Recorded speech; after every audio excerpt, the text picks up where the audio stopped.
Saúdo vocês de Israel e destaco 3 sinais importantes. O Irã enfrenta agitação interna, os Estados Unidos demonstram força regional e também na Síria. Além do fim de uma etapa, a situação se complica cada vez mais. Com o enorme risco de que o Estado Islâmico do Iraque e da Síria, o famoso grupo terrorista, volte a se levantar com muita força, vamos direto ao ponto, porque o que está acontecendo na região são peças que juntas desenham um cenário bastante delicado. Vamos começar pelo Irã, porque ali está o coração de muitas das tensões que estamos vivendo aqui no país persa. O chefe da polícia, Ahmad Hazaradan, fez um ultimato muito claro. Ele deu 3 dias para os manifestantes, que ele chama de enganados, se entregarem. E a mensagem vem com incentivos. Se entregarem, terão penas mais leves. Traduzindo para uma linguagem simples, ou eles se rendem, ou o que vai acontecer com eles vai ser muito pior. E tudo isso acontece em um contexto onde os números que estão circulando são imprecisos. Não há como confirmar exatamente um número. Há relatos que falam de 5.000 pessoas que perderam a vida em tudo o que aconteceu nas revoltas, dentro do Irã. Há relatos de 8.000 a até de 10, e outras fontes relatam números de 20.000 pessoas falecidas. Durante os protestos e confrontos, especialmente intensos nas áreas curdas do Nordeste. Depois explicarei melhor sobre os curdos, pois sei que aí de onde você me assiste, curdos e não curdos, bem, não se sabe o que é. Isso eu vou explicar para você, tenha paciência comigo. Ao mesmo tempo, do aparato judicial do regime também estão sendo traçadas linhas duras. O procurador-chefe Ali Saleh veio a público rejeitar as declarações de Trump sobre supostas execuções canceladas e classificou isso como bobagens sem fundamento. E concluiu dizendo que a resposta judicial para os casos ligados aos protestos será decisiva, dissuasiva e rápida, ou seja, rapidez e mão pesada. Agora há um ponto mais sensível, pois não se trata só de rapidez e repressão. Em termos clássicos, estão aumentando as denúncias e as evidências do uso de substâncias químicas contra manifestantes. Foram vistos vídeos que finalmente conseguiram sair do apagão informático que existe no Irã, do apagão da internet, onde se vêem as forças de segurança do Irã, com equipamentos e máscaras típicos de materiais perigosos. Eles não estão lá para jogar água. E além disso, apareceu um depoimento em primeira pessoa que circulou nas redes sociais, onde são descritos sintomas persistentes. Dias depois, surgiram pressão alta, taquicardia, dor de estômago, cefaleia e tontura. Relatou-se que um médico afirmou não ser gás lacrimogênio comum, mas substâncias não autorizadas que afetam o corpo. Se isso for confirmado em maior escala, seria um salto muito sério no nível de repressão que está sendo visto agora mesmo no Irã por parte das forças do regime. Enquanto isso, nas ruas ocorre outra guerra, a digital. E preste muita atenção, porque o Irã foi vítima de um ataque cibernético quase sem precedentes que atingiu diretamente um dos nervos centrais do regime, sua propaganda. Houve uma invasão na transmissão estatal, para você ter uma ideia, muito parecido com o que ocorria com Maduro quando ainda estava na Venezuela, que literalmente tomou conta da televisão e fazia aquelas longas conferências, aquelas longas conversas, e toda a televisão acabou virando simplesmente televisão estatal. Bom, no Irã acontece exatamente a mesma coisa. O que acontece é que houve uma intervenção digital, ataque hacker, associado ao satélite Bad do Irã, afetou mais de 10 canais de televisão israelenses. Em vez de programas religiosos e notícias oficiais do regime, por alguns minutos apareceu conteúdo totalmente proibido pelo sistema. Imagens dos protestos nas ruas, gritos de morte ao ditador Khamenei e mensagens diretas para soldados e forças de segurança do próprio regime, dizendo basicamente: vocês vão atirar em seus próprios irmãos, juntem-se ao povo, baixem as armas. Também apareceram slogans como a Revolução Nacional dos Iranianos e chamados para continuar a luta, porque a liberdade está próxima. A questão não é só o conteúdo, é a humilhação para o regime. Normalmente, os sistemas de segurança bloqueiam essas tentativas de sinais externos em segundos, mas o que aconteceu desta vez foi um intervalo muito longo de vários minutos inteiros. Algo incomum. Aqui está a parte interessante. Isso não ocorre no vácuo, pois o Irã tenta apagar o fogo interno que o sufoca. Os Estados Unidos estão reposicionando peças militares de uma forma visível demais para que a gente não leve isso em consideração. No âmbito naval, o United States Ship Abraham Lincoln e seu grupo de ataque estão cruzando agora o Estreito de Malaca. Eles já estão saindo esperando entrar na área de operações do Comando Central dos Estados Unidos da América. Aqui na região, em um intervalo de mais ou menos entre 5 a 7 dias, o percurso do porta-aviões até a Baía de Bengala e o Oceano Índico é um sinal de presença e de capacidade. Não é a mesma coisa um navio escondido e longe das costas iranianas do que um porta-aviões com todo o seu grupo de ataque, que finalmente estará pronto para se posicionar bem em frente ao Irã. No âmbito aéreo, hoje foi relatado que 12 F-15 decolaram da base militar dos Estados Unidos no Reino Unido em direção a uma base na Jordânia. Na última semana, os Estados Unidos transferiram 18 F-15 para a região, o que é importante por uma razão simples. A partir da Jordânia, esses aviões ficam dentro do alcance operacional não apenas do Irã, mas também da Síria e do Iraque. Não é apenas um movimento estético no mapa, mas um posicionamento real acontecendo agora. Também são citadas missões de transporte acelerando o envio de ativos ao Oriente Médio durante toda a semana passada, incluindo tanques CK-135R vindos do Reino Unido, e uma dinâmica de movimento coordenado que parece projetada para dissuasão, mas ao mesmo tempo mantendo flexibilidade operacional. É como dizer, estou aqui e estou pronto, mas ainda não vou dizer qual é o botão que vai ser pressionado. Tudo isso, obviamente, nos mantém em expectativa. E lembrem-se, como eu disse no vídeo anterior, ninguém sabe quando, como e onde vai acontecer. Isso só sabem os atores diretos. Bem, e não é só os Estados Unidos que estão se movendo. Também foram observados deslocamentos de aliados britânicos, franceses e alemães com Eurofighter em Akrotiri, no Chipre, e também em uma base na Jordânia. O tabuleiro está ficando cheio. Agora, a grande pergunta que todo mundo faz é: isso vai terminar em um ataque ao Irã ou é apenas pura pressão? Como falei, somos espectadores e eu não vou julgar o profeta. Segundo o que foi vazado por fontes de inteligência e compartilhado na mídia norte-americana, as negociações dos Estados Unidos com o Irã não estariam indo nada bem. A diplomacia continua, claro, mas enquanto isso, o plano B está sendo preparado, que é o plano que ninguém quer mencionar em voz alta. Não sabemos se esse é o plano A ou se a diplomacia é o plano B. Foi dito que Donald Trump teria outra chance de tentar ataques nas próximas 2 a 3 semanas, quando os ativos estiverem totalmente posicionados na região. O que isso significa? Que se isso realmente evoluir para um cenário de ataque, não seria amanhã de manhã? Assim, simplesmente por impulso? Seria uma janela calculada, onde já estivesse tudo em seu lugar: porta-aviões, defesas, logística, aviões e capacidade de resposta diante de uma eventual retaliação não só do Irã, mas de todos os seus proxies na região. Atenção! De Israel, nota-se que os Estados Unidos da América ainda têm pressa para atacar em breve, e que sua concentração militar pode chegar a um ponto máximo em aproximadamente uma semana.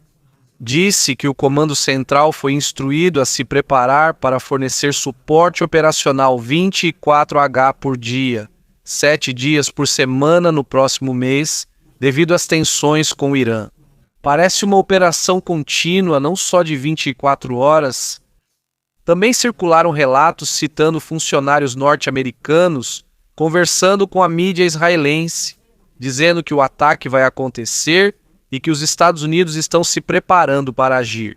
E que Trump até teria dito a Netanyahu que Israel deve estar preparado para pagar o preço de uma resposta iraniana. Agora, isso nos leva diretamente a Israel. Porque, nesse tipo de cenário, Israel não é apenas um espectador. Israel faz parte do cálculo, queira ou não queira. Hoje aterrissaram 3 aviões F-35 Primeazi na base de Nebatim, deixando o Irã e seguindo mais em direção à China. Quero compartilhar uma notícia que, na verdade, é bastante estranha, mas ao mesmo tempo comprometedora. Está relacionado ao ministro da Defesa daqui. Israel suspendeu o uso dos veículos eletrônicos chineses que estão justamente ficando super famosos, especialmente os da BYD, por preocupações sérias de cibersegurança. Não se trata de gostar ou não da China, mas de sensores, câmeras, microfones, sistemas de comunicação, coleta de dados em tempo real, áudio, vídeo, geolocalização e informações biométricas. E em um país como Israel, onde qualquer movimento de um funcionário, uma base, uma reunião ou uma rota pode ser informação sensível, a ideia de que um carro possa funcionar com uma plataforma móvel de dados é um risco que aqui ninguém quer correr. Pode parecer exagero para alguns, mas quem pensa assim provavelmente não entende a fundo. Hoje, um carro moderno, como os que estão chegando da China, não é apenas um carro, é um computador sobre rodas. E onde há um computador, há vulnerabilidade, e onde há vulnerabilidade, há possibilidade de espionagem, e nisso Israel é muito experiente. Bem, aproveito agora para lhe dar o momento, os segundos que você precisa para apertar o botão de inscrever-se, que além disso é de graça. Ative o sininho para saber quando eu postar um novo relatório e lembre-se das assinaturas que dão acesso ao grupo. Da Europa, ou da Europa, ou da Europa, ou de O, ou. Muito bem, agora vamos para a Síria, onde há um alto risco de que as coisas saiam do controle diante de tudo o que está acontecendo lá, o que também mantém Israel em alerta constante, já que compartilhamos fronteira com esse país há anos. A Síria esteve, na prática, dividida do lado do governo central em Damasco. Por outro lado, vasta área do Nordeste sob controle curdo faz fronteira com a Turquia, principalmente através do que é conhecido como Forças Democráticas Sírias, as Forças Democráticas Sírias, que contavam com o apoio dos Estados Unidos da América, enquanto lutavam contra o grupo terrorista Estado Islâmico do Iraque e da Síria. Essa autonomia, de fato, durou cerca de uma década e mantinha uma realidade fundamental: controle territorial, forças próprias e, acima de tudo, zonas estratégicas com muitos recursos. Bem, o que parece estar acontecendo é que essa fase está se encerrando em uma velocidade impressionante. Mas agora, para que eu possa continuar, para que você entenda esse drama, vou explicar de forma simples quem são os curdos e por que são protagonistas nesta história, para que você também esteja situado no tempo e no espaço. Além disso, porque se você não entender isso, tudo o que eu vou contar vai soar como chinês ou como sírio, ou como você quiser, mas você não vai entender. Serão simplesmente um monte de nomes estranhos. Os curdos são um povo grande do Oriente Médio, com sua própria identidade, sua própria cultura e que vive dividido principalmente em 4 países: Turquia, Síria, Iraque e Irã. Ou seja, eles não têm um país próprio, algo como um Kurdistão, mas estão distribuídos dentro das fronteiras desses 4 países. Por isso, em vários lugares e no mundo todo, em todo o mundo, em todo e em todo e em todo o mundo, em todo o mundo e em todo...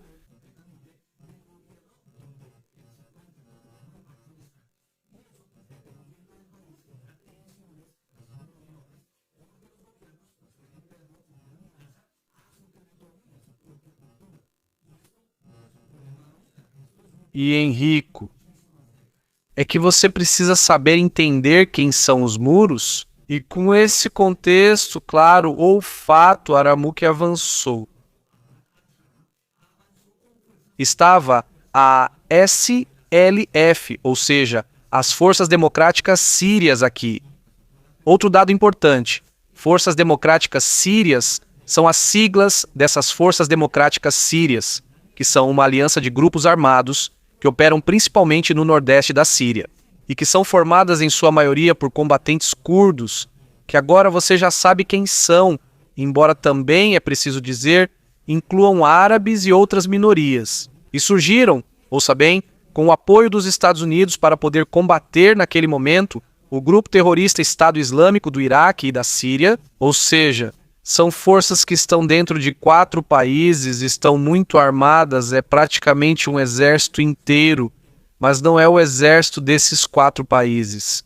Então, o que está acontecendo agora mesmo na Síria é que as forças do atual governo sírio, as governamentais, as forças do país sob a liderança de Al, estão tomando o controle de pontos muito sensíveis do nordeste do país, do nordeste da Síria, região onde por décadas viveram os curdos, que em certo momento foram símbolo do Estado Islâmico do Iraque e da Síria. A esse respeito, o Ministério da Defesa sírio chegou a publicar mapas declarando controle total sobre essas áreas. No local foram vistas cenas que mostram o tipo de transição que está acontecendo. Forças do governo sírio cruzam o Eufrates com meios improvisados e se preparam para confrontos maiores. Paralelamente, também foi relatado que o comandante das forças curdas, Maslon Abdi, chegou a Damasco para discutir os últimos detalhes de um acordo muito necessário. Isso parece negociação, mas a situação está muito tensa e frágil. Justamente anteontem, essas negociações avançaram e resultaram em um cessar-fogo que durou só algumas horas. As negociações estão sendo tentadas e há muitos países tentando apoiar para que essas negociações aconteçam por uma questão que obviamente preocupa toda a região. As prisões onde estão os terroristas do Estado Islâmico do Iraque e da Síria, que neste momento estão justamente nessas áreas curdas. Hoje houve confrontos próximos a instalações com milhares de detidos ligados ao grupo terrorista Estado Islâmico do Iraque e da Síria. As forças democráticas sírias, ou seja, as forças curdas, alertaram que se o controle for perdido durante essa transição, o resultado pode ser um ressurgimento do terrorismo. O governo sírio negou atacar prisões e afirmou que seu objetivo é garantir a segurança das áreas. Mas, em meio ao caos, também se falou sobre fugas e detentos escapando. Se isso for confirmado em maior escala, é uma bomba relógio, não só para a Síria, mas para todos os países que fazem fronteira com esse país. E não só por causa das prisões. Também existe o campo de Al-Hol, que sempre foi um grande problema, por causa da concentração de pessoas ligadas direta ou indiretamente ao Estado Islâmico do Iraque e da Síria. Relatos de movimentos e fugas em meio ao caos nessa região instável costumam gerar problemas depois. Uma opção de vamos ao terror terrorista. Avin.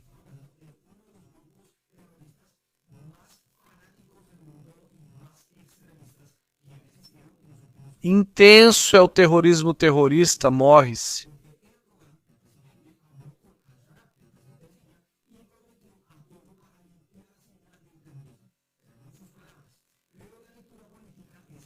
A Turquia sempre viu as forças curdas como uma ameaça. Então, esse rearranjo é estrategicamente conveniente para Erdogan, que está simplesmente usando a fachada de prevenir qualquer situação com o Estado Islâmico do Iraque e da Síria para, na verdade, afastar os famosos curdos.